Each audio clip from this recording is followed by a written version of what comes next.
O kabayan, 330i tayo kabayan na BMW 2019 models. Ito yung tama niya. Yung tama niya kabayan, repair na siya dati. Na-repair na siya dati. Tingnan mo kabayan, kalawang siya. Matinding kalawang siya kabayan. Kahit na i-repair mo ngayon, tapos sa sunod na taon, automatic may kalawang na yan. Katulad ito dati.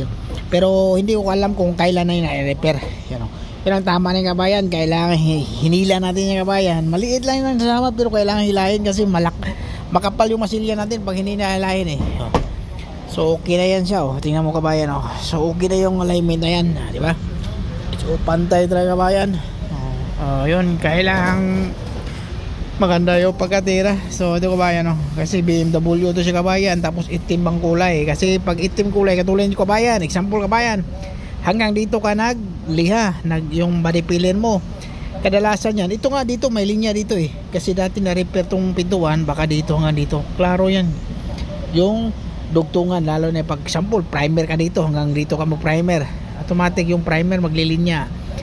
Pag kailangan, wag ka dito mag-tip. Kailangan dito yung tip mo dyan. Ang problema yan, hindi blending to.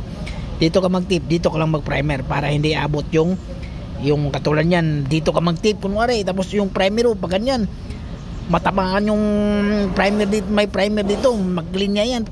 Pag liyahin mo yan kabayan, klaro yung linya. Niwala kayo sa kabayan, mga ganun ang lalo na pag itim. Pag puti hindi kasi hindi masila yung puti. Pag itim masila yan. Okay, maraming salamat kabayan. Patapos na yan kabayan.